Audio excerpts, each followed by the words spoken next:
Is America great again yet? I can't tell. This is Corey, and this is the Anthem podcast. Good afternoon, everybody. It's Rob.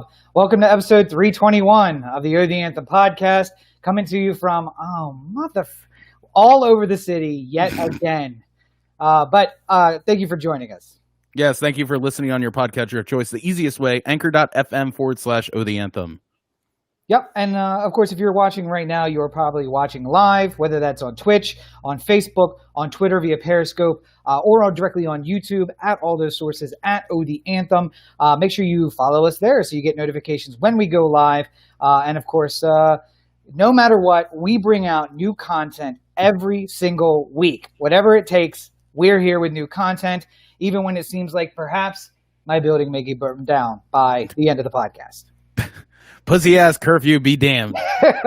So, Corey, first, we're back remote. I put in the caption to the episode, just when you think we get out, they push us back in. So, do you want to explain to everybody what's going on?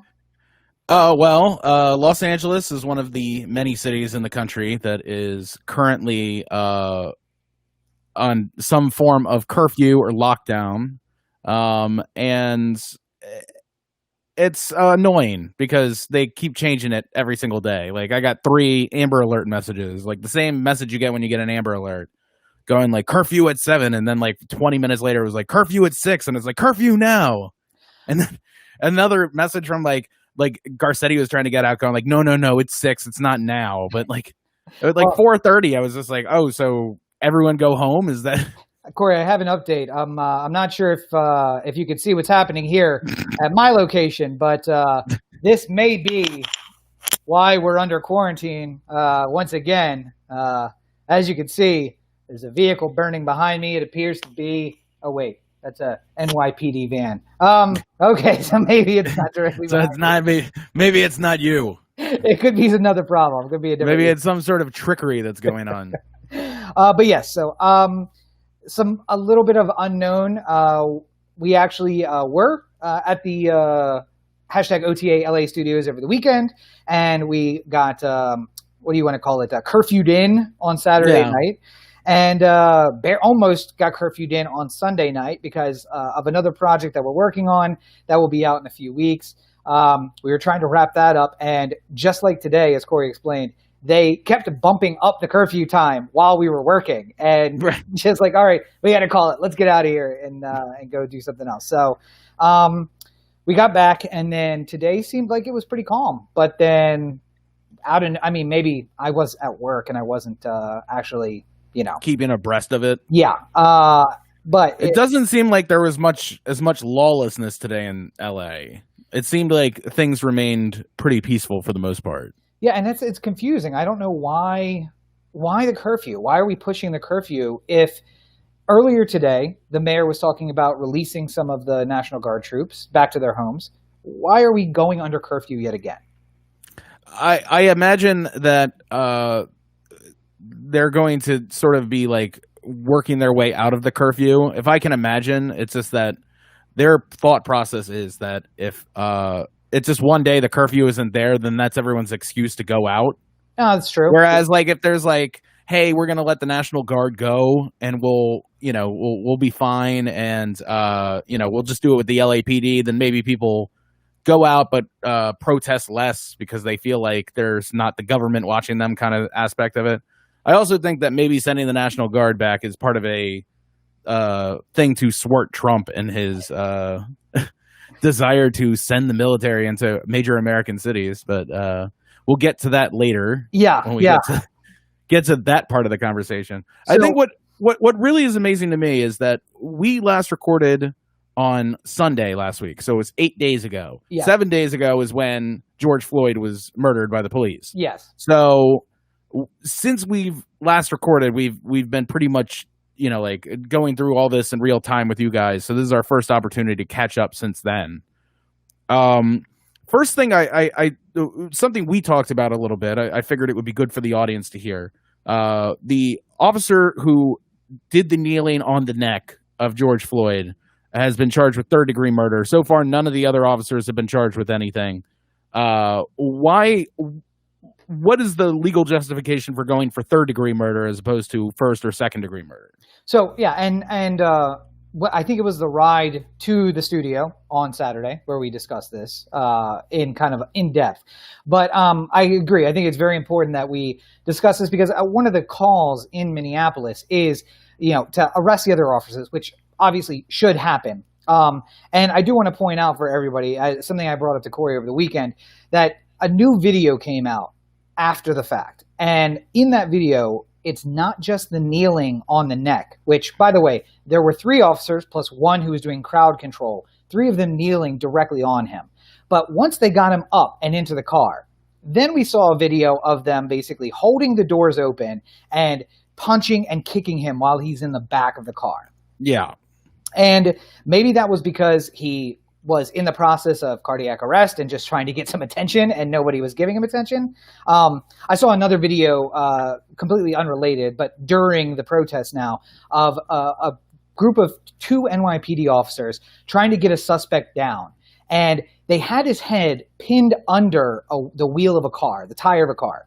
And so because of that, he could not roll over in the direction that they were trying to roll him over. And they treated it like he was fighting them. So one of them just pulled out their revolver and shot him in the chest. And then after the shot goes off, he goes limp, and basically they could turn him wherever they wanted, and they roll him over and they lock him up. And I was reminded when I saw that video that who knows what was going on in the back of that car. But there's a high likelihood that he was in distress. I'll tell you one thing, and I don't know. The problem with the laws around policing in this country is that we don't know anything from the police side of things yet.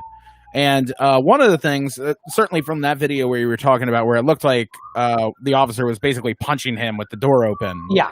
But you couldn't quite tell what the action was behind the door, but it looked like some sort of physical altercation. Yeah, much like the screen right now, this is what we saw. Wait, let me see if I can get it in here. We saw... Yeah, I don't see where we don't know. We don't know what's on the other side of that. Yeah, I can make assumptions that you don't just punch the air. But I mean, like when I was watching that, one of the other cops who was acting as a lookout basically had his body camera perfectly pointed at what was going on. So I mean, under a reasonable assumption, if that body cam is rolling, which it should be, because they were in the middle of a stop, we would have a pretty good view of what happened right there. Mm-hmm. But then here's the other problem, and I feel like something that collectively people who are protesting this should try and push for a little bit more. We pay for the body cameras. We pay for uploading the footage to some sort of cloud storage, and the cops get to decide which ones we get to see. The prosecutors get to decide which ones we see. Well, to be fair, in Baltimore, we also pay for the guy to edit the footage and then record it on his cell phone and then release it. So, Yeah. Just check out Undisclosed Freddie Gray for more on that one. That was enlightening. It's, to me, it just seems like we should be able to basically watch any body cam at any time. Like, we should be able to just make like a Freedom of Information Act request and it's automatically granted because this is taxpayer money going towards this. Much the same as it's taxpayer money going towards all the police that are on the street right now, way more than ever, because they need to have a huge show of force to make people think twice about police violence, I guess. I never understood this part of it either. Nothing like police brutality as a protest against police brutality. Sends a message. I keep looking out and seeing like lines of 5 or 6 police cars like all driving together, maybe sometimes as much as like 10 or 15 police cars just like driving in a line to whatever they're going to. And all I can think of anytime I see it is like how much I don't want to see the police right now. How much it's like, like when you're mad at your, like, it's not a perfect example, but if you're like mad at your girlfriend and you're just like, I don't want to see you for like a day, like, give me a break, give me some time. Yeah, I'm gonna have a guys' night tonight. I don't want to see you. That's how I feel about the police right now. I don't want to see you right now, and yet you're everywhere. Sounds like they're every day of my life. I don't know.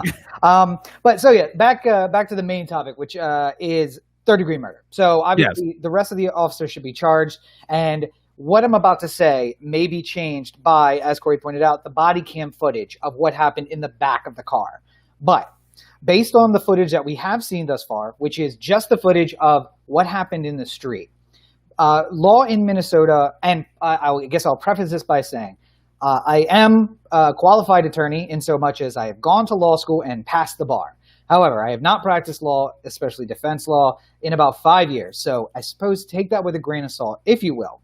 However, it is my understanding after And you don't know Minnesota law exactly. 100%. I am barred only in the state of Maryland, nowhere else. I certainly don't know Minnesota law. I only know that I have an ability more than maybe Corey or other people to read a law and understand what that's actually supposed to mean. Mm-hmm. So I did review the Minnesota statute on murder, and my understanding it is this way, that in some states, there are different charges of degrees, meaning first-degree murder and second-degree murder are separate charges. However, other states treat it as there are degrees of a charge, meaning murder in the first degree, murder in the second degree. Now, the problem is with Minnesota and with other states that first-degree murder requires two exacerbating circumstances. Number one, that you have pre-planned, even if it was only, I think that they've gone down to even like in the moment. Like we get into an argument, Corey walks away, and then I see a pipe on the ground, and I look at Corey, and I realize I could clock him with that pipe and never have to worry about this again. So now I grab the pipe and pursue and hit him. That's enough pre-planning. So it doesn't have to be like, Ocean's 11 for it to be pre-planning. It could just be a minimal amount. But pre-planning, and you have to have the intent to kill or the intent to maim that might bring forward killing. So again, using the example of the pipe and Corey, I don't know that clocking him in the head with a metal pipe will kill him. But I should know that at best, it is going to cause a grievous injury that could lead to his death. Yeah, or enough so that you would, if it did kill me, you wouldn't be surprised, and you would expect that murder charges would be brought in that sort of situation. Right. I throw a pillow at Corey, and it breaks his neck, and he dies. Now I'm in a zone of like, well, one, I didn't intend harm, and two, there really shouldn't have been an expectation of that harm once we got there. But it just so happens that in this case, he has a very fragile neck. And by hitting him with the pillow, I caused his death. Well, that's where we get to third degree.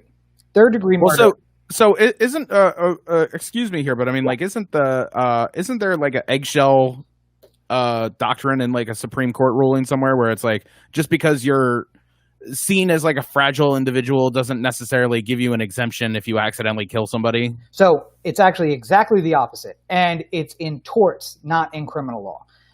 The eggshell defendant says that you take the defendant as you find him. So if I have a defendant who, due to a birth defect, has a weak neck, and I give him a shove, and that shove to Corey might cause no damage or very little, that this defendant, it causes a spinal rip or a spinal break and months of rehabilitation. Well, too bad. You now are on the hook for that because you caused the damage. And the tort was me pushing you. Now, Corey could sue me, and he might get some relief. Most likely, this is one of those cases that Corey would get $1, where the jury would be like, listen, he didn't really suffer any injury, but yes, he did. He acted negligently. He was wrong. Yes, he was wrong, and now we're going to give you a symbolic $1 for that. So in torts, you have to take your defendant as they are. But we ignore that when it comes to the criminal law, because it's about actual harm. If I pushed you and no harm had come to it, you couldn't go to the police and argue like, well, if I had a neck injury, that could have killed me.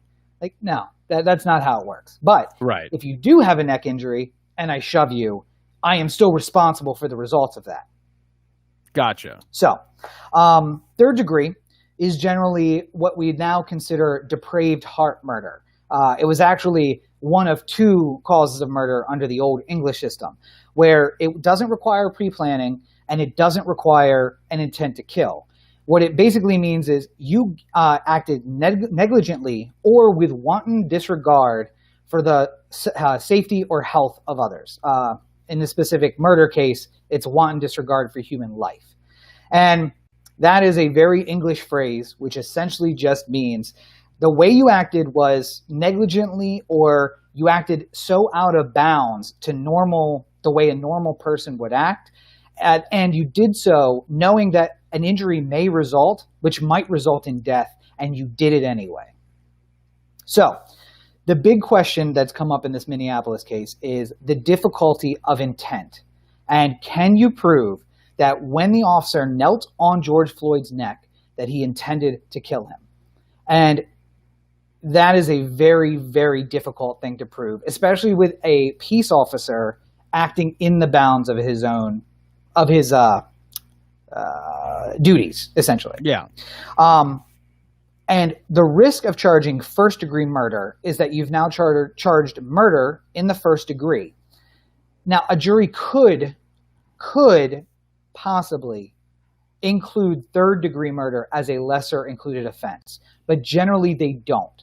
They will step down from murder to manslaughter, and then from manslaughter down to voluntary manslaughter, involuntary manslaughter, and then acting reckless under the color of law. So what a prosecutor is looking at is, if I try first-degree murder, I have to show there was some pre-planning and that his intent was to kill. And if I have to show both of those things and I can't, it's far more likely that the jury will go to manslaughter, which I believe in Minnesota is like a 15 to 30 or 10 to 25, as opposed to murder, which is 40 to life in any degree. So if I go with third-degree murder, the penalty is still the same as first-degree murder, but the bar is far lower because I don't have to show intent. Yeah. And so it makes a lot of sense to charge this as third-degree murder instead. I don't care what the officer intended to do. What I can say is that 9 out of 10 people, or 99, maybe 90 out of 100 people, who I tell them to kneel on the neck of someone would say, I'm not going to do that because that guy might get hurt. That's all you really have to show. Yeah. Well, I mean, in this case, too, it's just 12 of 12 you need to convince. And that is really what it comes down to, is you have to show 12 people on a jury that he acted in a way that was out of bounds for human decency to another human being. And with that bar so very low, there's a higher likelihood of conviction at the top level. Now, if you fail at third-degree murder, you can still step down to manslaughter. But it's so much easier to prove third-degree murder at that point, that it's just a wanton disregard for human life. Go ahead. Right now, do you think that the charges are for the purposes of, like, basically saying they charged him with something and there would be more that would come on the docket later, or? I mean, absolutely. I mean, this is a Mosby move, if you want to start classifying it as that. It's a Mosby move. This was, let's try and charge him with something that we know we can make stick so that everybody calms down. What they didn't take into account... Good job. What they didn't take into account is, one, why don't you charge the other 4 guys? Because if you're moving under third-degree murder, every person who kneeled on his back had the same wanton disregard for human life. Now, they were hidden by the vehicle, so they're not on the video. But you know who they are. And we know who they are. And we're going to pretend that that's not the case.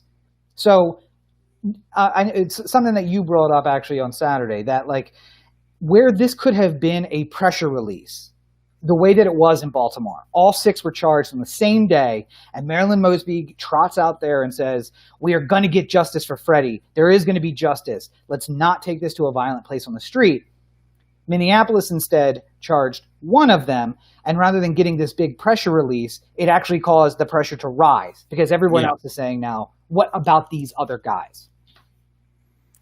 Yeah, and By the way, you know who the district attorney is in Minneapolis? Oh, I'm sorry, not district attorney, the attorney general? Keith Ellison. Keith Ellison. Why do we know that, Corey? Because he was running for the head of the DNC. He was a Bernie-crat, if you will, running for the head of the DNC, and the same one that had Pete Buttigieg too, because it was Buttigieg, Ellison, and Tom Perez who eventually got the nod. Yep. He was our pick, if I remember correctly. Who, Keith Ellison? Yep, as a man of color from a Midwest state. Yeah, more on the progressive side of things. Yeah. I thought would have helped in the DNC, but they didn't go that way. But now he's in the Attorney General's office, which I didn't know. Yep. I thought he was still a congressman, but nope. Yeah, I mean, it at least seems like somebody who would be interested in properly charging this case will be in charge of it. But I've said that before about many district attorneys, and or state's attorneys, and I've been wrong before. And just to clarify, he is the Attorney General of Minnesota. So I'm not trying to minimize his title. I was just the state's attorney for the District of Minneapolis, in a way, reports to him, in a way doesn't, because it's also an elected position. But it's like, Keith, I know that Keith Ellison is on the phone with that guy in Minneapolis. Like, what the hell are you doing? Yeah. And he said as much on CNN this morning. So hopefully.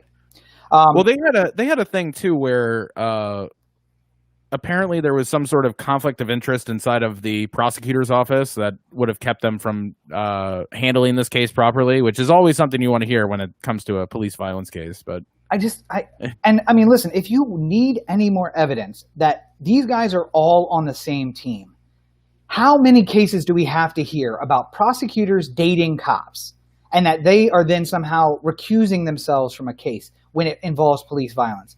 But you know when they don't recuse themselves? When it's your ass sitting in the defendant's seat and the guy who stopped you, the guy who arrested you, is the person that they're in a relationship with. Yeah. And I was a defense attorney for 5 years, and I can tell you one thing that I would never have done. I would not have gotten involved with a police officer. Because I think it would compromise my ability to represent clients if I have to worry or ask my client, somebody who they tell me the story and I get the way that I do. Now it's all guillotines and shutting down marching to the sea. Back then it was all about like filing motions and actually believing that some change could actually happen in the system. And then that gets just railroaded by like, oh wait, who's your arresting officer? Oh, sorry. That's my boyfriend. Yeah, not going to be able to do that. I apologize. But let me just point you out to some people who are like, not as fired up about, taking on the police as I am, but I'm sure they'll give you a good representation. Yeah. But before we move on, I just want to do a quick update and still on fire. Still burning. Everything looks like it's basically 2020 in a nutshell. Just one big old trash fire. So good to know. Good to know. Back to LA. What's the next? Sorry, I'm looking through the protest. Protest. Yeah. So we talked about a little bit about in that that people are still protesting in Minneapolis. It wasn't the pressure relief valve that we had discussed it maybe being. The problem is, and I mean, I think this is something very important to talk about, that not everybody who's out there is only out there because of George Floyd. Yeah, I mean, there's a lot of people whenever there's a thing like this where it gets co-opted by other sides. So there are certainly a lot of people out there who are just generally anti-police or anti-police violence. And I would say there's a lot of white people included in that group who are there, and young kids too. And I really think about it in terms of like where they might have been when Michael Brown got killed or something like that. You have to sort of think about like when these transcendent moments hit them. And if they were 13 at the time and now they're 21, then they're more likely to be inclined to go out and protest and rally and everything like that. Yeah, a bunch of the kids who work for me, who aren't kids, they're in their early 20s. We were talking today, and one of them asked, like, well, aren't you going to go out there and like start getting involved? And I was like, listen, it's not 2014 anymore. Like, it's not 2015. And it's weird for me to think that way, but like, I got a knee that needs rehabbing. Like, I'm in a long-term relationship now. It's not just about me making dumb decisions. So I have to make different decisions. And I realized that, to your point, that they were in middle school when I was on the streets marching for Freddie Gray. These 20-year-olds were 14 when Michael Brown died. They were 14 or 15 when Freddie Gray died. Like, that is an insane notion to me. Yeah, and I mean, like, I see a lot of people sort of more from the Black Lives Matter end of the protest, sort of getting upset that there are people who are piggybacking on the movement that they're trying to create right now. And for the most part, Black Lives Matter has been very nonviolent in the way that they've been portraying this. We do have a comment. We have a comment in the stream to this effect. Ashley Boyer, coming in from, I believe, Delaware. What do you think about martial law? Do you think looters are protesting or looking for opportunities? And I mean, I think this is where you're going, Corey, right? That there are people taking advantage of what's going on. Yes, yes, but I also think that there can be a way that people are taking advantage of the situation and protesting something at the same time.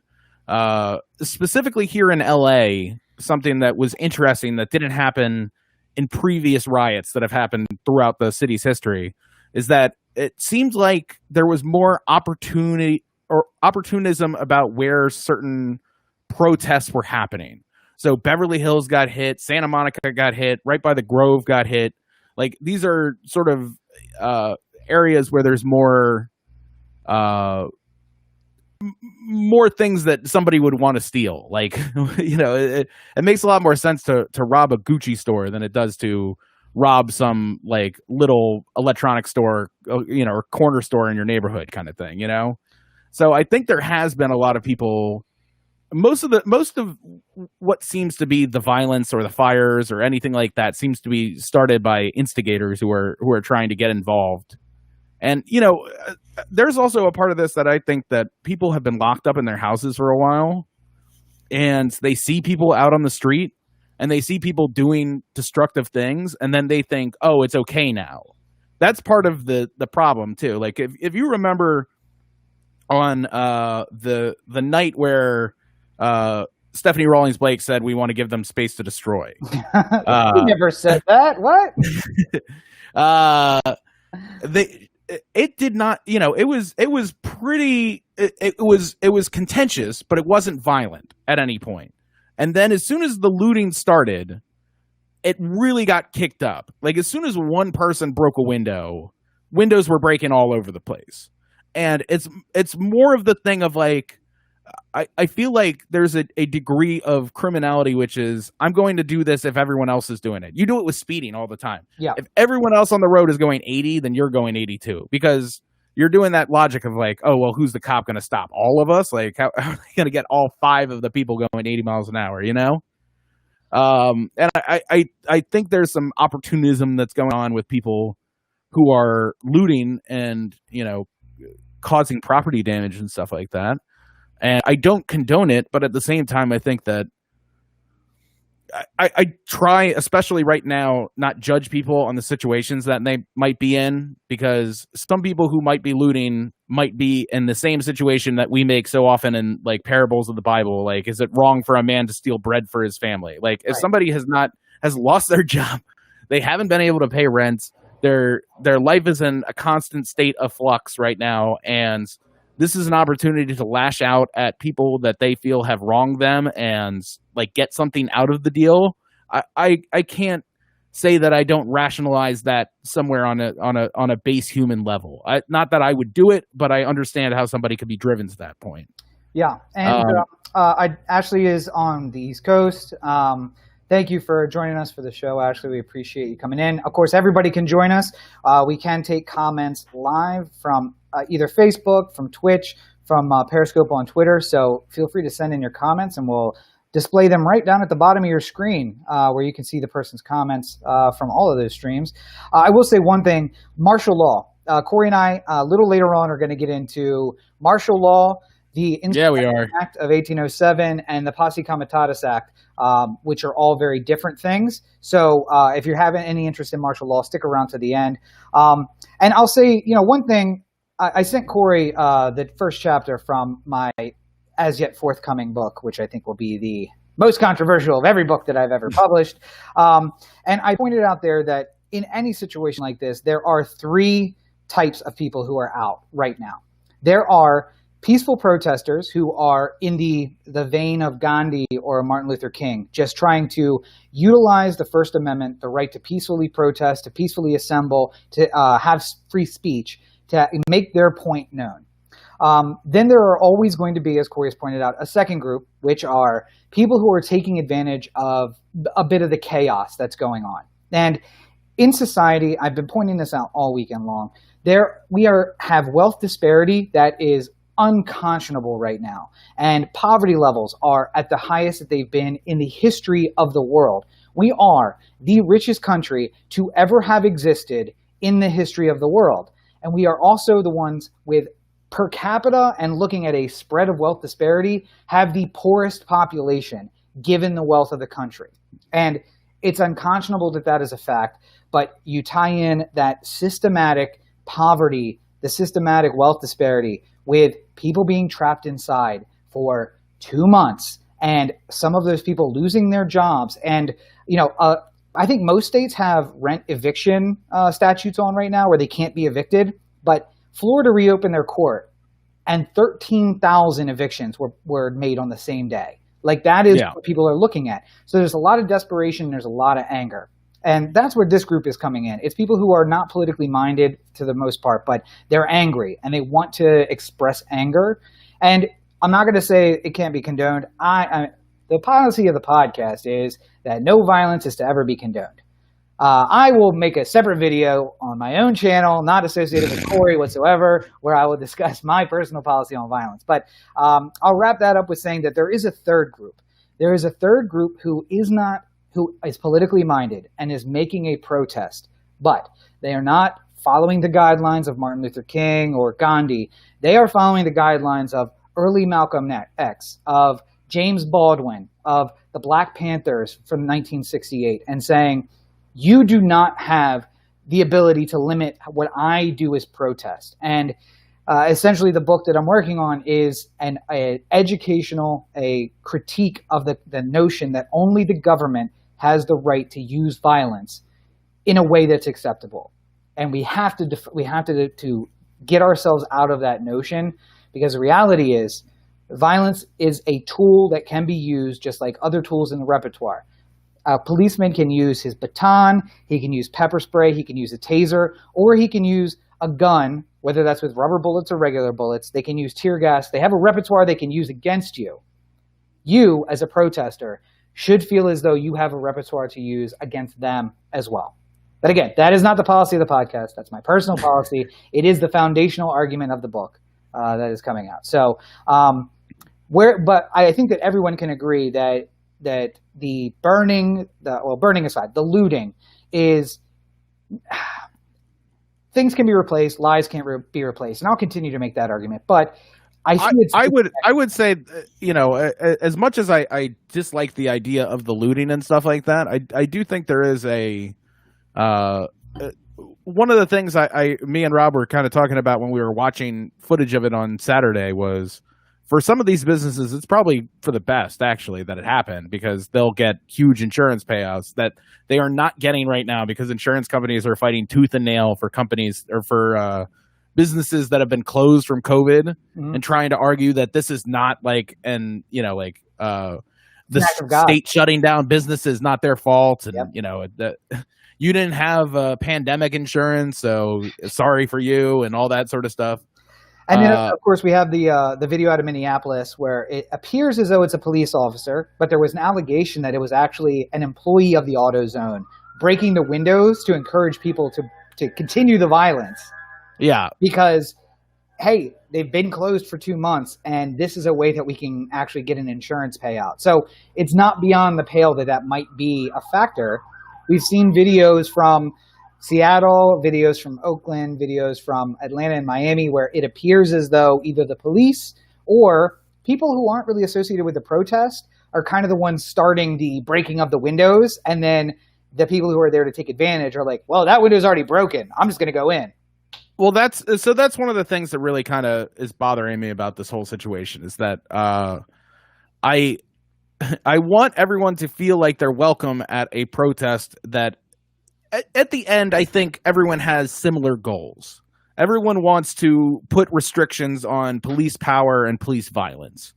From the Black Lives Matter side of it, obviously there is more of a tilt towards the systematic racism that is involved in police violence, which is obvious and very clear.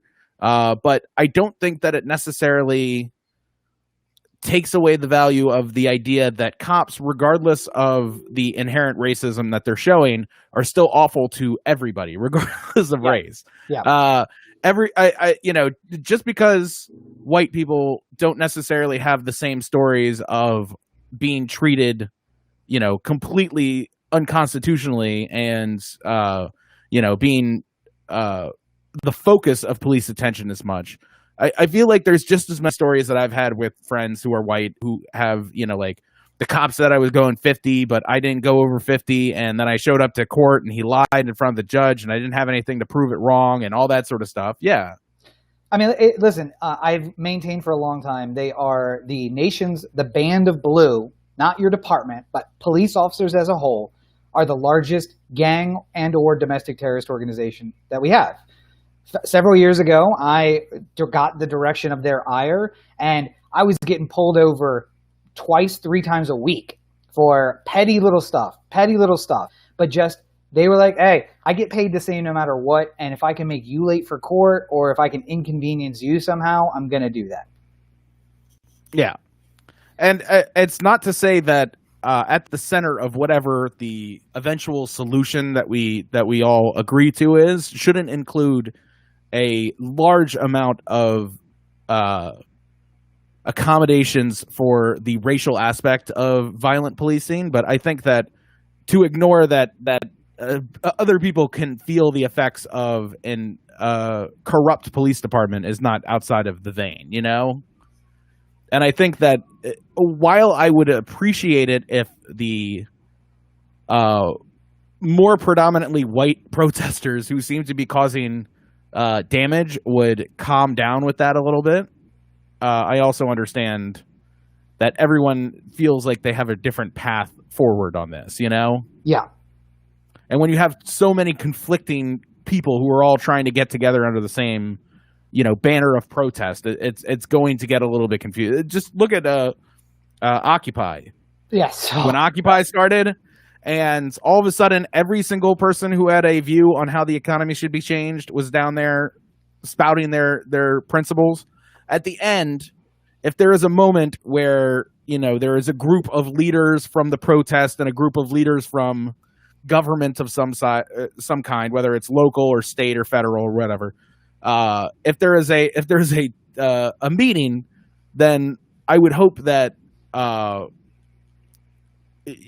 everyone is heard at this point, And people may remember that Occupy Baltimore, I was asked to leave and not return because I basically found a group of people who essentially were asking for the same thing, but couldn't see that they were.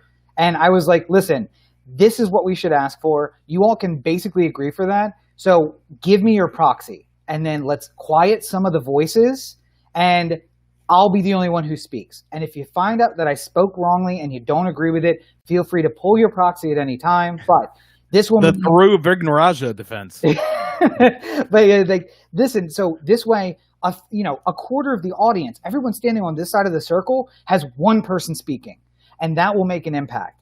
And then I was asked to not return because I was organizing political parties inside of the movement, which apparently was frowned upon in this establishment. But let's do a quick check-in. Sorry, hang on, Corey. Let me check in. Still on fire. Still burning. Yeah. So we've talked about a lot of the problems. I feel like the natural place to go from here is, where do we find the solution? Who can give us a solution? Well, first of all, we need the pressure to come off the situation like ASAP. And the problem I find is that nobody at this particular moment seems prepared to be that person. For whatever people may think, America, I am prepared. Listen, go out to your protest, chant my name, and let them know I have become. Say it 3 times and Rob will show up. I'm like the candy man. No, like obviously Trump is not prepared to lead in this moment at all. And, like it seems like all the goodwill that some politicians have built up for how they've handled coronavirus is just immediately going out the door with how they're handling the protests. I couldn't, I was willing to defend Garcetti against almost any kind of criticism for a while there, and now I am ready to bury him at the bottom of that hall. Like Newsom too. I mean, the both of them, honestly. Newsom, I feel like the really weird thing about California politics is that because Newsom is a Northern California guy and he stays up in Sacramento and he's based in the northern part of California, there's almost like a separation between, it's like almost living in 2 states. It's like North and South Dakota, Yeah. So I feel like sometimes when things happen in LA, like he doesn't quite grasp it the same as if it happened in San Francisco, I got a solution. It's so much more real if he's there. Got a solution. Cal exit. Go ahead. Cal exit. Just get out, and then basically we can have North and South Dakota, except for it's the state of Los Angeles, the state of Orange, the state of Riverside.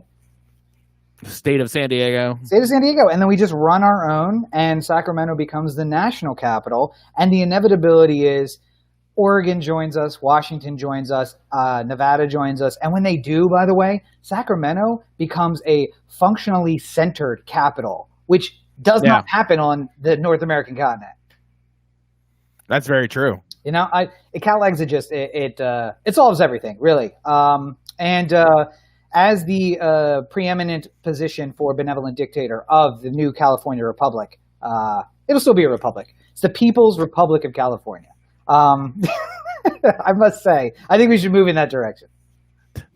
Well, so specifically with the issues of the protests and stuff like that, if you were picked as the person to help negotiate a potential solution with Garcetti, right? You were voted the spokesman for the protest, and you're going to have a meeting with Garcetti to speak about what you think can help make realistic change today. What is on your list of demands? Do you think, like, where would you want to go if you were trying to make substantial change in sort of like the activist area of the coin? So, I mean, this is the difficulty because he's taken some of the right steps. California is going to close all of our juvenile prisons. The idea that we're sticking children in prison and someone's making money off of that is unconscionable. That word's been used a lot today, but it's unconscionable. So he's taken that step in the right direction.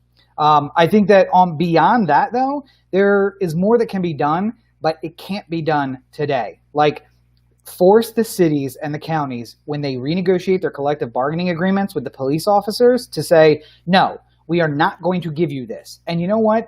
I don't support calling out the National Guard. But if the police say, no, we're not accepting this agreement, and you don't understand, and Corey can tell you how much it's going to burn me to say this. The union is too strong, and we need to back them down. And if the police say, we're not accepting your agreement, we're going on strike, fine. Call out the National Guard just for, the biggest of crimes. Because what did we learn in New York and Baltimore? When the cops went on strike, crime goes down. So force them to the table to get some reasonable concessions about, I don't know, let us talk to you sooner than 15 days after an incident. Body cam footage is available to the public immediately. It's not the purview of the police. Anyone, and listen, I told people this week, I've been pushing for this since 2004. Corey, again, can back this.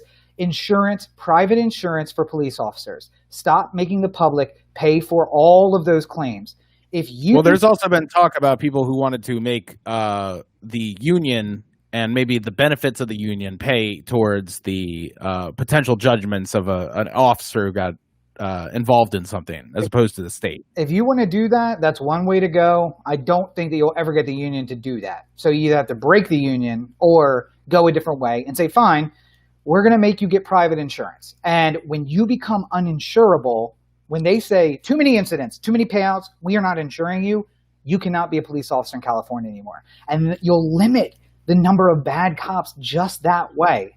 But, I think that's a start. I also have the innate belief that we should have a statewide police database, let's say. And Corey, who lives in downtown Los Angeles, should never be assigned to downtown Los Angeles. He probably shouldn't be assigned to Los Angeles at all. He should go up to a neighborhood where he doesn't know. And then someone, let's say he's assigned to Oakland, California. Well, an officer from Oakland, California will be assigned to downtown LA, where he formerly lived.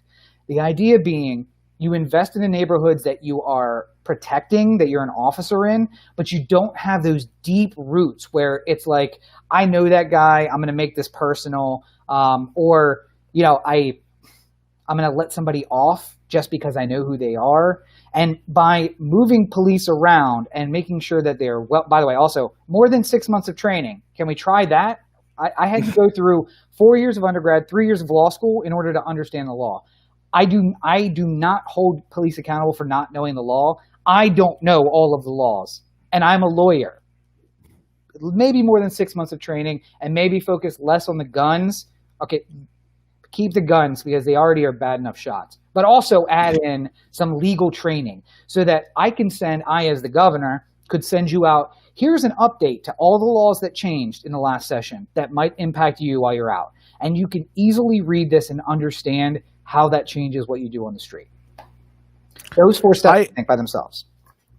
There were a couple of things I was thinking about, too, in addition to that. I think one thing, I remember Mosby's office said something along the lines of, we have a list of 150 officers that we can't call because, if they went on the stand as a witness, then they would just be ruined because of all the past problems that they have. If any person in any form of government, whether it's the police department or the state's attorney's office or anything, has a list of police like that, then they should all just be gone. I don't know why. I don't know why we are protecting people that can't be even serve as witnesses in trials for their police work. I mean, listen, if I was so incompetent that no one at my job could trust me on that job, I would not have my job anymore. Why are we allowing that to continue with the people who are supposed to protect us? Yeah, beyond that, I think anything that taxpayer money goes towards should have open records to taxpayers as well. Yeah. I can understand a small degree of officers having legal protections from being unmasked if there's allegations against somebody. Obviously the same things that would happen if it's, when we talked about Trump being involved in Cohen's thing, he was individual A in the brief. You can write a report that says Officer A was accused of doing this, and then if the grand jury comes out and charges him with something, then you can unseal the name. Yeah. But, basic protection should apply, but I feel like the ones that keep officers from having to say anything for 7 months while they get their story together, and cities burn because we don't have any kind of ability to call on the officers to get their statement.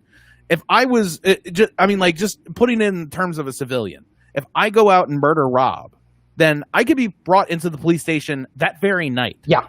They could find me 10 minutes after I did the murdering, pull me into the police station, ask me questions. If I didn't ask for a lawyer, then I could sit there and answer questions. But eventually, even if I do have a lawyer, I'm going to have to answer questions to somebody at some point. Yep. Or you have to go on the record saying, I am not going to answer those questions. That's the difference, is the cops get to stay silent and don't get to say anything. And then later on put together a story that may or may not make sense after talking to other cops and other people. If Corey goes in there and says, I want my lawyer, great. But then there is no statement by him. And the official position is he lawyered up, and for good or bad, people will take a sentiment from that. Same should be there for the police. If you really think you did nothing wrong and that it was all by the book, go in there and make a statement as such. And then we know. So there you go. And I mean, beyond that, I feel like more civilian review boards would be good. more people who are empowered on or reviewable. empowered to be able to do things and maybe even sort of push internal affairs. Like I would very much like a citizen overview of internal affairs, because I feel like if there was somebody in Baltimore, for instance, who was looking at all the things that was happening in internal affairs, they would say, "Why don't you look at this one again?" Like, please. This Wayne Jenkins guy, I feel like he needs a quick look over. Yeah, not just a brush. It's not adding up. Yeah. So we originally started talking about this, and actually, now that I see what's left, I don't want to spend a lot of time on it. But there's an issue called qualified immunity, and that is that certain people, when acting under the color of state authority, are immune from prosecution and/or immune from private lawsuits about their actions. And as long as the action was viewed as reasonable to somebody within the same field. So like if another officer or if 9 out of 10 officers would take the same shot that you did, then you have qualified immunity from that shooting, because everyone agrees that in that situation they would have done the same thing. Well, and if you just randomly walk into a 7-Eleven and start spraying bullets, then that's a completely different thing. Yeah, and one exception to that is and the grand jury comes back with no true bill, or you go to trial and are acquitted, you are automatically afforded qualified immunity, because then a body has reviewed the evidence and said you acted reasonably. And that's where we get into a problem, because the rule generally is that a prosecutor can get a true bill against a ham sandwich if they really want to, because they are the only ones presenting evidence. They're the only ones who get to talk. So if a prosecutor doesn't want a true bill, they don't get one. And then the officer can say, well, you presented evidence to the grand jury. They said it was reasonable. So now I get qualified immunity from the family trying to collect. Right. But the reason that's in the news is because ironically, both the right and the left, the conservatives and the liberals, are attacking qualified immunity, and it looks like it's going to the Supreme Court. One side is saying qualified immunity doesn't go far enough. The other side is saying qualified immunity is protecting officers from situations in which they should be held accountable. Right. And it looks like the Supreme Court's going to hear that case, and then God help us, we'll have a decision. I can't imagine it's going to be one that I agree with based on the makeup of the court right now, but they have surprised me. So I suppose we'll have to wait and see. There's a couple names on there. I mean, so Clarence Thomas, apparently this is something that has been a bugaboo of his for a while now. Yeah.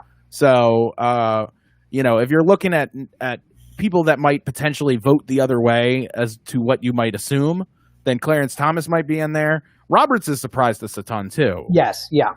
So, I mean, like, it wouldn't shock me if that went the same way as well. I would imagine, though, that Kavanaugh and Gorsuch have to continue their blood oath to the president. And, yeah, I do think do whatever he would want. Roberts, to his credit, has been very much about the bad apples doctrine, I suppose, where he's like, I'm not putting in protections for bad cops. No, if you can't get a search warrant for this, you had no reason to be there.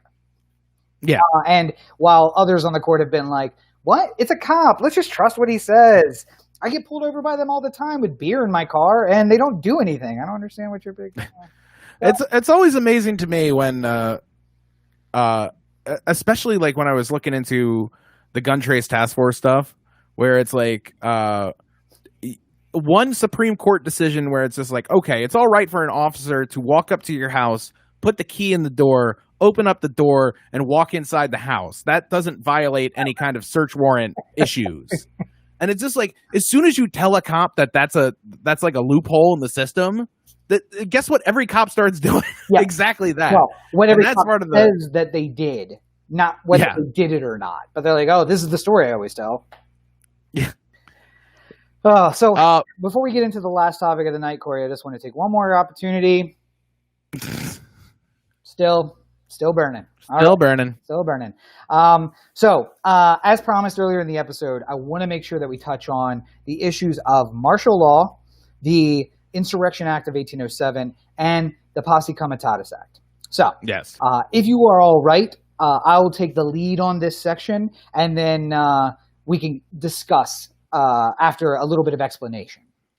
Yeah, well, first let's just set up. I assume people have seen it by now, but it happened just a couple hours ago, so maybe people have missed it. Trump had a Rose Garden address, which he didn't seem to care about at all. Like he was just going through the motions on that one. Made special mention of the Second Amendment and protecting the Second Amendment, even though people were exercising their First Amendment rights not too far away from him. And while saying that he is a champion for peaceful protesters, had peaceful protesters hit with tear gas and rubber bullets and pepper spray and the whole lot. And then he had them all moved out of Lafayette Park so that he could take a photo op in front of St. John's Church, which is right on the other side of the White House, and has been there since the early 1800s, and is like a very famous church for presidents to go to because it's so close to the White House. When they go regular, when they're Christians. Right. The ones who actually are, devout. But he goes over there, he holds his Bible up, which I'm sure somebody had to run to Borders and go pick up for him. One correction. He was asked specifically, is that your Bible? And he looked at the reporter and said, it's a Bible. So, it is now. So during this address, he said that if the governors are not going to step up and do the right thing, then he is going to use the U.S. military to help clean up the situation in these cities all across the country. He apparently had said something earlier in a conference call with all the governors, which did not go well. He's been promising protesters that they're going to deal with very, very vicious animals and unheard of weapons or something like that. Like everything he's saying is just like a little child trying to act tough. But there's a horrifying legal side of this too. So Rob, if you want to take it over now and sort of talk about posse comitatus and the Insurrection Act. So let's start with this. Trump is calling on an 1807 law called the Insurrection Act in order to justify sending federal troops in their military status to the states. And the Insurrection Act of 1807 essentially says that if a state is overwhelmed, that the federal government can then go in a military function and offer police actions. And it's important they understand that. But I think that the more important thing is the interplay between the Insurrection Act of 1807 as amended. It was later amended in 1877, and the Posse Comitatus Act, which is essentially was passed at the same time.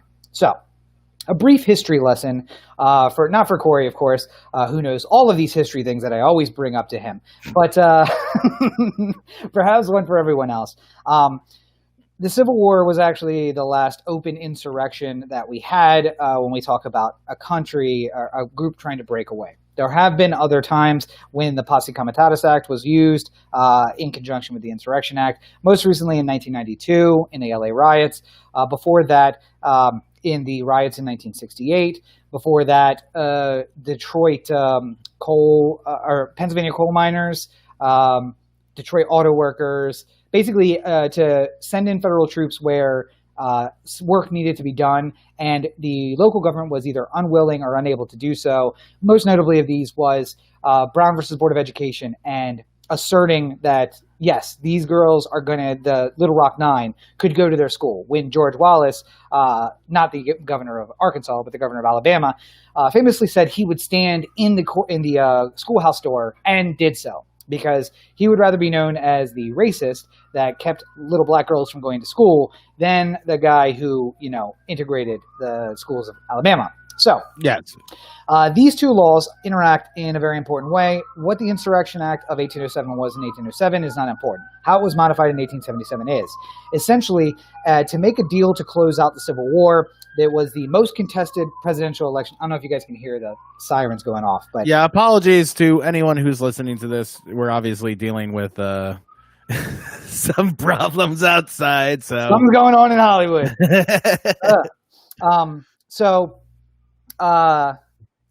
basically there was a deal struck. It's Samuel Tilden and Rutherford B. Hayes. Neither of them had enough electoral votes in order to win the presidency. There were 20 contested votes, and they struck a deal where they said, if you end Reconstruction, we'll change our votes and make you president, and Hayes agreed. So after that happened in 1876, in 1877, they modified laws to assure that Reconstruction could never happen again. Most importantly, that federal troops cannot be used at a state or local level unless, one, under the Insurrection Act, there is an open insurrection against the state or the federal government. That's important. And at the time, Reconstruction was seen as, listen, you pacified us. We're back as part of the U.S. Now you need to get the federal troops out and let us police, which they weren't going to do. Jim Crow, which happened after that, was a huge sign of that. But the other part of that was you can only use troops if and when there's an open insurrection.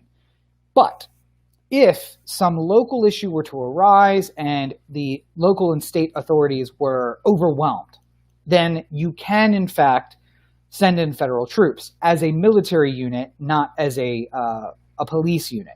However, they would be basically doing police actions. And Posse Comitatus, which was passed at the same time, essentially said that it wasn't the National Guard, but now we call it the National Guard, would instead be activated, where a governor could ask for federal troops to be made available to him. They would be activated at the state level and under the control of the governor. And the governor could then cede control to local authorities like the mayor of Los Angeles. And it would have basically just add additional bodies to the fight, so that we saw it in Baltimore in 2015. Literally, they were just patrolling the Inner Harbor. And it was like, well, no one's going to act up because there are 19 Humvees between Light Street and the building at the end of the Inner Harbor. So no one's going to act up. It's a show of force. Right. The difference is, what Trump is claiming now is that he will overrule the governors. And this is an important kind of facet of it. In 2008, there was a secret amendment to the Insurrection Act, which includes the Posse Comitatus Act, passed by a still unknown congressman, or offered by an unknown congressman and passed by Congress, which said the president does not need the authority of the governors in order to come in. And as soon as this hit the Federal Register, all 50 governors got together and said, no. And I think the honest to God answer to this is they were more worried about how Obama would use this than they were worried about how Bush was going to use it in his last year. So they rolled it back. And now we are back to the 1876, 1877 version of the law. That requires that the governor request federal troops. The president cannot send in troops unless they are requested by the governor, or that people are in open insurrection and have usurped the governor or the local authority. Now, burning a police station does not qualify. If in California, protesters who are organized, and they're not, swarmed the governor's mansion and the state house in Sacramento and basically kept the government from functioning, then the president can send in troops to quell the insurrection and essentially put the governor back in control, and then they have to withdraw. That's the rule. Yeah. Or they have to start taking orders from the governor. Yes. Or the governor would say, I'd like you to stay. We're going to activate you as National Guard troops. You are now under my authority, not the president's. The important thing is the president does not get to decide anything because the president is not here on the ground. The last time it was used in more than one place was by Lyndon Johnson in 1968 between April 5th and April 7th, where Detroit, Baltimore, and I think two other cities, federal troops were sent in. And essentially, the president, Johnson, felt as though the city and the state were not being truthful about how bad the situation was, and likely he was correct about that. But once the troops were there, then those local authorities were like, well, since you're here, we're going to activate you as National Guard troops, and we are going to have you as police. So although the action was under the Insurrection Act, it was later like, well, we meant to call you guys all the time. So Posse Comitatus, you can come in and be National Guard now. So the president is doing something unprecedented and unpresidential, honestly. But essentially, and this kind of gets back to more of a discussion, he is acting like a tin pot dictator. And this is really what he wanted all along. Yeah. Well, I mean, another part of the Posse Comitatus Act, which is the federal, the military can't be used as like a police force. Essentially, that's part of what was established there, because they didn't want the military. I mean, like, this was sort of more thought out in foreign terms, but they didn't want like the military to go and arrest Saddam Hussein and bring him back to America. There needed to be a delineation between sort of like a police investigative division and a military division. They also didn't want what we're seeing and hearing in Minneapolis. There was a report from a National Guard trooper there who was like, listen, I've done 2 tours in Iraq, and now you're asking me to police Minneapolis. The only experience I have policing was in Baghdad. Yeah.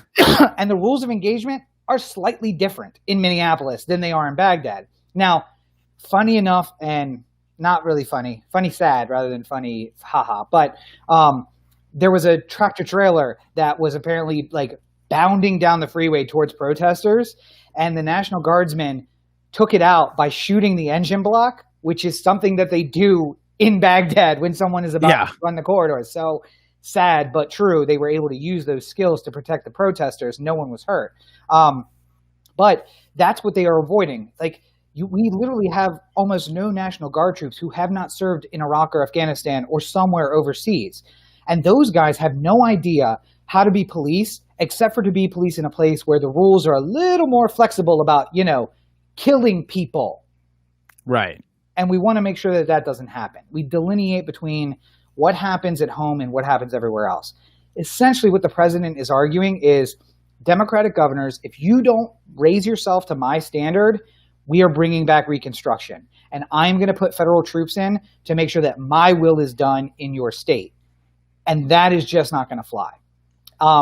And we said you were looking for a release, a pressure break. Yeah. That ain't it. Because let me tell you, people on the street hearing that the president's about to send in federal troops, you want to see guns in the street? You want to see guys on the far right, even further than Trump, and guys on the far left, even further than me, start to get together and agree on shit? Bring federal troops in at the state level and see what happens. Not only that, just the mention of bringing troops in like that made me want to go out and protest. So, I mean, like, I'm already kind of losing it with Garcetti and his curfew shit, but it's been hard for me to sort of hold my tongue on this shit a little bit, and what really worries me is, we're not going to see each other for another week here on the podcast. Yeah. And I'm just worried what else can go wrong between now and then, because Trump's the looting starts and the shooting starts was the first really bad moment of him trying to get involved in this. Yeah. And then his address in the Rose Garden today while protesters are getting pushed out for his photo op, which apparently was happening because he was so embarrassed that they had to send him to the bunker the other day, that he wanted to like be out in the open and show that he's like not hiding away kind of thing, or that he's a big tough guy and has the police take care of protesters. But couldn't be there with the protesters. Make sure they got out. Get them out of here, and then I'm going to be the big tough guy who comes out of the White House. Think about this. If you're the leader that this moment needs, if you would go out there and talk to people and they would listen to you. Yeah. If Trump went out and tried to address the protesters, he would never get in a word in edgewise. If Obama went out there, I feel like there would be at least some percentage of people who would let him try and speak, At least a fight. There would be an attempt at a dialogue, at least. I mean, the crowd would police itself. Like, hey, he's not our enemy. Shut up. Let's at least hear what he has to say. Yeah. You're not going to get that no matter what right now from Trump. And most importantly for the Secret Service, there's a high likelihood that something very bad would happen while he was out there. There's a lot of stones and a lot of bottles and a lot of stuff being thrown around. So who's to say? And basically that's why they had to clear it out. But never has the hypocrisy been shown so clearly as CNN showing the president talking about being friend of the protesters on one side of your screen, just like me here. And then on Corey's side of the screen, you see tear gas being tossed at protesters to clear Lafayette Park. Yeah. But you asked, how's it going to get worse? There was a cop killed in Sacramento or Oakland, and incidentally related to a protest, but likely not. Likely somebody who was looting and then got caught and then shot the cop to try and get away. More police dying, that's going to escalate. More protesters dying, that's going to escalate. I worry that it seems like Trump took the weekend off because the looting shooting comment did not go well. Yeah. And people, even Lindsey Graham on Meet the Press was just like, I don't agree with that statement, which is that's about it. That's about as off the chain as Lindsey Graham gets these days when it comes to Trump. Yeah. Yeah. And I just worry that tomorrow Trump is going to wake up and try and fix this situation again and just make things worse all over. Like my number one concern for the last couple of days has been, what is Trump going to do to ruin this situation, to make this worse?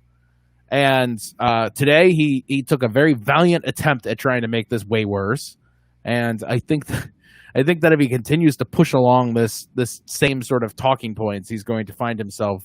I don't even understand, like, at this point, Trump has to realize he's got to expand his base a little bit, right? Like, no. The irony, and I don't want to get into side stories because we wanted to focus this week, but the Trump campaign and the RNC sent out 2 flyers this week. One of them said, voting by mail is a fraud. And the other one to their base was, make sure you vote by mail. Like, it's the irony that he thinks if he can disqualify enough voters and his people definitely vote, that he can win only on the backs of those voters. I just can't. I don't know. But he's not listening to advisors on literally anything. You think he's listening to them about the election? I tell you that, we didn't get to it at all this week, but the one thing that really kind of makes me nervous about all the protests that are happening right now is what will this is going to be our first test of what crowds and coronavirus do. Yeah. Because there are a lot of people who are not keeping distance. There's a lot of people not wearing masks. There's a lot of if you're yelling at somebody, then you're more likely to project spittle or something like that in that case, which I'm sure is not great for the situation that we're in right now. No. I worry that a week from now we're going to have a really bad string of cases. Yeah. And everything that we did to try and flatten the curve and stay at home and get back to normal life is all going to be for naught because we're all, and not that it's hard to say wait until the coronavirus is over to protest your problems. Minnesota could have not killed George Floyd and we would have not been in this situation. Yep. So well, I think the ironic thing is, as much as he has been chastised for his handling of corona, if you're looking for a pressure break, half the protesters coming down with corona and having to go back home, that might be the pressure break. Trump may end up thanking corona for pushing down the pressure and kind of calming things down before this is over with. Just wait until he thanks corona and then Anderson Cooper does 45 minutes of, I can't even believe it, this fucking guy. And I am a little upset that you spoke that into existence because that may be, in fact, what happens. Someone may mention to him, like, well, sir, you really have corona to thank for this because it sent a bunch of the protesters home. And next thing you know, he's out in front of a microphone and just brain to mouth, no filter. I do enjoy that there's a part of Anderson Cooper which has just become detached from the like today he was just like, I was having a good day, I just wanted to read the news, now you're hitting me with this shit and I don't even know if I want to do it anymore. Like it's like he's breaking in real time. Chris Cuomo is the guy that the more you punch him, the more he gets angry and wants to hit you back. Anderson Cooper's the guy that, like, you hit him and all of a sudden he's like, I'm going to take my ball and go home. I don't want any part of this anymore. I'm a Vanderbilt, goddammit. I don't need this shit. I got family. I don't need this fucking job. But yeah, so I guess we'll have to reconvene next week and see where we stand. We may or may not be in studio next week. I guess we'll see. It would be almost unprecedented for 14 days of violence and curfews. So, yeah, that would be a new record for our lifetime at the very least. yeah. I mean, other than Occupy, which I think was a different beast. It was about being there and staying there. This is marches. This is getting your voice heard. I think it would be an unprecedented event for marches to continue for 14 straight days. So I guess we'll have to see. But the important thing to keep in mind is that whether they're marching this time next week, we're not going to solve the problem by this time next week. And so that will continue to be, although Corey and I may move back into talking about Corona or talking about movie theaters reopening, which we're both super excited for, or possibly barber shops being open again, which I don't know, I'm super excited for. Despite the fact that we may move on and talk about whatever topic of the week is the topic of the week, we recognize as a unit the systematic nature of discrimination against people. We stand against it. Our unified message is that Black Lives Matter and that something needs to be done about the systematic racism that continues to plague our country. Yes, absolutely. And the broader issues of inequality that extend beyond that as well. I wasn't going to rope you into all of my communist, egalitarian nonsense. You want to rope yourself in, then yeah, sure. For that sort of stuff, you want to go to our robertandcheek.com. For the good stuff, though, yeah, otheanthem.com, CoreyToTheAnthem.com, Oh the Anthem on Facebook, Twitter, Instagram, and the listener line, 443-219-7595. What's that number again? 443-219-7595. And you can find more of me on my website, CoreyBakerFilmmaker.com, Facebook.com/CoreyBakerFilm, and at LegendsTV5 on Twitter, Instagram, and TikTok. I have a new review for Uncut Gems out right now, so you can go check that out on YouTube and Facebook and all fine social media. And yeah, that's about it for right now. All right. And of course, you can find more of me at Robert N. Cheek on all your social networks. Do make sure that you check out robertandcheek.com. It's coming along slowly but surely, but you can find links to YouTube channel, youtube.com/RobCheek, where you can find the Everyman movie review. Up this week has been The Lovebirds. We have other ones up. I didn't get up an episode this weekend. It has been an insane weekend, just like it was last weekend. So more reviews coming. Keep an eye out for those. Some older movies as we close out quarantine. On robertandcheek.com, you can also find links to the books, which are available on Amazon. Firehouse Books. Thank you. And a link to all the stuff that I'm doing. You can find all of that available there. So, all right. Well, I think we've done good here today. For a change, I would agree, but just for history's sake, I'll say we've done something. Should we check live on the scene there? Yes. No, that's not good. I don't know if it's good. But as always, you are listening to the Oh the Anthem podcast, part of the Oh the Anthem digital network. For Corey, this is Rob. Have a great week, everybody. Now I got to get out of here because I am sweating balls off. Woo, boy, it's hot. It is ripe in here. All right, and thank you guys for joining us in the chat. I do encourage people to check us out every single week. We'll put your comments up in the chat. Do that. Indeed. Have a great week, everybody. Take care. Stay safe. Oh, take care of yourselves and each other.